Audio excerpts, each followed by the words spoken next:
Hello, Assalamu alaikum friends. Welcome to Options Recipes.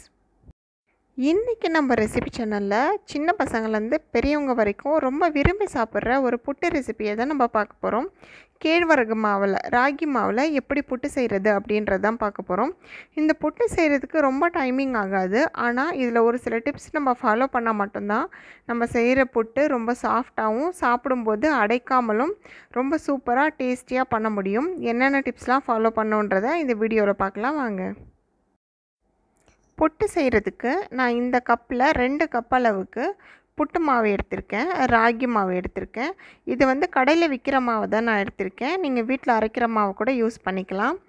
1 cup அளவுக்கு தேங்காய் துருவல், அதாவது ஃப்ரெஷ்ஷாக இருக்க தேங்காவை துருவி வச்சுக்கோங்க. தேவையான அளவு சுகர் எடுத்து வச்சுக்கோங்க. நெய், கடைசியாக நம்ம இது கூட சேர்க்குறதுக்கு கொஞ்சம் நெய் எடுத்து வச்சுருக்கேன். இப்போ ஒரு பவுலில் நான் எடுத்து வச்சுருக்கேன் ராகி மாவு 2 கப்பு, அது எல்லாத்தையும் சேர்த்துக்கிறேன். இந்த மாவு கூட சும்மா ஒரு 1/4 ஸ்பூன் அளவுக்கு, ஒரு 2 பிஞ்ச் அளவுக்கு சால்ட்டு சேர்த்துக்கலாம். அப்புறம் தண்ணிக்கு வந்து அளவு கிடையாது. நம்ம வந்து கையில் இந்த மாதிரி தெளித்து எல்லா மாவுலேயுமே அந்த தண்ணி படுற மாதிரி இப்படி பிசையணும். நம்ம சப்பாத்தி மாவுக்கு பிசைகிற மாதிரி ஒரே டைமில் தண்ணி நிறையா ஊற்றிடக்கூடாது. கொஞ்சம் கொஞ்சமாக இந்த மாதிரி உள்ளங்கையில் போட்டு தெளித்து அது எல்லா மாவுலேயுமே படுற மாதிரி நல்லா இந்த மாதிரி கலந்து கட்டி கட்டியாக வரும். அந்த மாதிரி வர அளவுக்கு நம்ம இந்த மாதிரி பிசைஞ்சிக்கணும். இப்போ பார்த்தாலே உங்களுக்கு தெரியும் மாவு வந்து நல்லா ஈரமாக இருக்குது. இந்த மாதிரி மாவு ஈரமானதான் நம்ம வந்து இட்லி பாத்திரத்தில் வச்சு வேக வைக்கும்போது மாவு வேகும். இந்த ராகி மாவை இப்படி கொழுக்கட்டை மாதிரி பிடிக்கும்போது அழகாக அந்த ஷேப்க்கு வரும். அதை உடச்சி விட்டாலும் பழைய மாதிரி மணலாக அழகாக உதிர்ந்துடும். இதுதான் பதம். ராகி மாவு இந்த அளவுக்கு நல்லா ஈரமாக இருக்கணும். இல்லைன்னா நம்ம புட்டு செஞ்சு சாப்பிடும்போது ரொம்ப அடைக்கிற மாதிரி இருக்கும், நம்மளால் அது சாப்பிடவே முடியாது. ஸோ அந்த ஈரப்பதம் மாவில் இருக்கிற மாதிரி பார்த்துக்கணும். அதே சமயம் நிறைய தண்ணி ஊற்றிட்டாலும் கட்டியாக ஆகிறதுக்கு சான்ஸ் இருக்குது.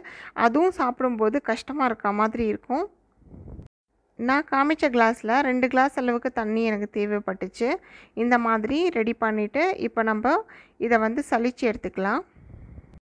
நான் இந்த ராகி மாவை சலிச்சு எடுக்கிறதுக்கு ஒரு ஸ்ட்ரெயினர் யூஸ் பண்ணியிருக்கேன். நீங்கள் மாவு சல்லடை கூட யூஸ் பண்ணிக்கலாம்.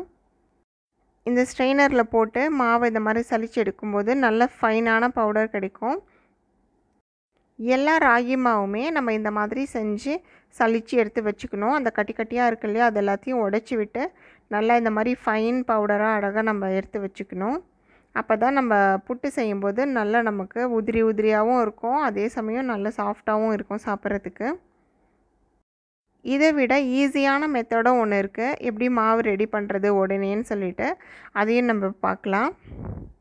பாருங்கள் எவ்வளோ சூப்பராக மாவு வந்திருக்கு, ஃபைனாக சலிச்சு எடுத்த உடனே.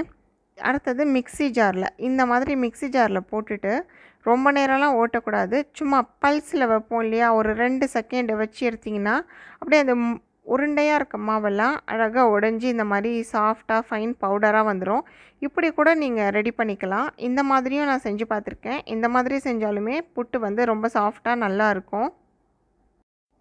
இப்போது நம்ம புட்டு மாவெல்லாம் ரொம்ப சூப்பராக ரெடி பண்ணியாச்சு. அடுத்தது இதை வந்து நம்ம வேக வச்சிடலாம்.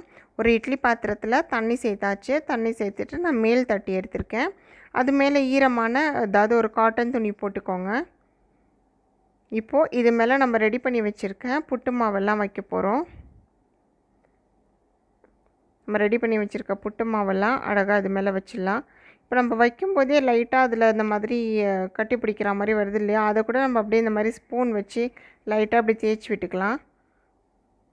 இப்போ எல்லா மாவுமே வச்சாச்சு. வச்சுட்டு இதை மூடிடலாம். புட்டு மாவு வேகிறதுக்கு ஒரு 10 மினிட்ஸ் போல் பிடிக்கும். 10 மினிட்ஸில் புட்டு மாவு சூப்பராக வெந்து ரெடி ஆகிடும். நம்ம 10 நிமிஷம் கழித்து ஓப்பன் பண்ணி பார்க்கலாம். இப்போ நான் ஓப்பன் பண்ணி பார்க்க போகிறேன். இப்போ பார்க்கும்போதே உங்களுக்கு தெரியும் புட்டு மாவோட கலர் நல்லா சேஞ்ச் ஆகிருக்கும். உங்களுக்கு இது வெந்துருச்சா அப்படின்னு டவுட் இருந்தால் நீங்கள் கொஞ்சமாக வாயில் எடுத்து பார்த்தீங்கன்னா கூட அந்த டேஸ்ட்டு நல்லா மாறி இருக்கும். முன்னாடி மாவாக இருந்ததுக்கும் இப்போ நம்ம வந்து வேக வச்சுருக்கிறதுக்கும் நல்ல டிஃப்ரென்ஸ் தெரியும். இப்போது ஒரு பாத்திரத்தில் நெய் எடுத்துக்கலாம். நான் 2 ஸ்பூன் ஃபுல்லாக நெய் எடுத்திருக்கேன். துருவி வச்சுருக்க தேங்காவை இது கூட சேர்த்துக்கலாம். நல்ல ஃப்ரெஷ்ஷான தேங்காய் மட்டுமே யூஸ் பண்ணுங்கள், உடச்சி அப்பயே யூஸ் பண்ணுற மாதிரி. சுகர் நான் வந்து 1/4 கப்பு எடுத்திருக்கேன். இதுக்கு பதிலா நீங்கள் வெல்லமோ இல்லைன்னா நாட்டு சர்க்கரை எது வேணாலும் யூஸ் பண்ணிக்கலாம். 2 கப்பு ராகி மாவுக்கு 1/4 கப்பு சுகர் எனக்கு சரியாக இருந்தது. இந்த ராகி மாவை அப்படியே சுட சுட இருக்கும்போதே எடுத்து போட்டு நம்ம நல்லா அழகாக கலந்துடணும். இதை அப்படியே விட்டுட்டு ஆற விட்டுட்டு எடுத்து கலக்கக்கூடாது. இப்போ நல்லா சூடாக இருக்குது. அது அப்படியே இந்த பவுலுக்கு மாற்றியாச்சு, பாத்திரத்துக்கு மாற்றிட்டு இப்போ சூடாக இருக்கும்போதே அந்த நெய், சர்க்கரை, அப்புறம் தேங்காய் எல்லாமே நல்லா கலந்து போகிற மாதிரி நல்லா பெரட்டி விட்டுக்கலாம். உங்களுக்கு தேவைப்பட்டுச்சுன்னா இதில் நீங்கள் ஏலக்காய் பொடி கூட சேர்த்துக்கலாம். பட் ஆனால் நான் சேர்க்கலை. நான் ஏலக்காய் பொடி சேர்க்காமலே எனக்கு ரொம்ப பிடிக்குன்றதுனால நான் சேர்த்துக்கலை. உங்களுக்கு சேர்க்கணுன்னா நீங்கள் தாராளமாக சேர்த்துக்கலாம். இந்த புட்டை கலந்து விடுறதுக்கு நம்ம வீட்டில் யூஸ் பண்ணக்கூடிய ஸ்டீல் விஸ்க்கு கூட யூஸ் பண்ணலாம். அப்படி யூஸ் பண்ணிங்கன்னா ரொம்ப சீக்கிரமாகவே உங்களுக்கு ஃபைனாக புட்டு கிடைக்கும். அதில் வந்து கட்டி கட்டி பிடிக்காது, ரொம்ப அழகாகவே வரும். இப்போ நான் எல்லாமே கலந்து விட்டுட்டேன். இப்போ பாருங்கள், நம்ம புட்டு ரொம்ப சூப்பராக ரெடி ஆகிடுச்சு. உங்களுக்கு பார்க்கும்போதே தெரியும் எவ்வளோ ஃபைனாக அண்ட் எவ்வளோ சூப்பராக நம்ம புட்டு ரெடி ஆகிருக்குன்னு சொல்லிட்டு. நெய்யெல்லாம் சேர்த்ததுனால ரொம்ப வாசனையாக ரொம்ப டேஸ்ட்டாக இருக்கும். பசங்களுக்கெல்லாமே ரொம்ப ரொம்ப பிடிக்கும். இதே மாதிரி மெத்தடில் நீங்கள் உங்கள் வீட்டில் ரெடி பண்ணி பாருங்கள். கண்டிப்பாக அடைக்காமல் ரொம்ப சூப்பராக இருக்கக்கூடிய ஒரு புட்டை நீங்கள் டேஸ்ட் பண்ணலாம். இந்த ரெசிபி உங்களுக்கு பிடிச்சிருக்கும்னு நினைக்கிறேன். பிடிச்சிருந்தால் லைக் பண்ணுங்கள், ஷேர் பண்ணுங்கள். ஆஃப்ஷியன்ஸ் ரெசிபீஸ்க்கு மறக்காமல் சப்ஸ்கிரைப் பண்ணிவிடுங்க. Thank you friends.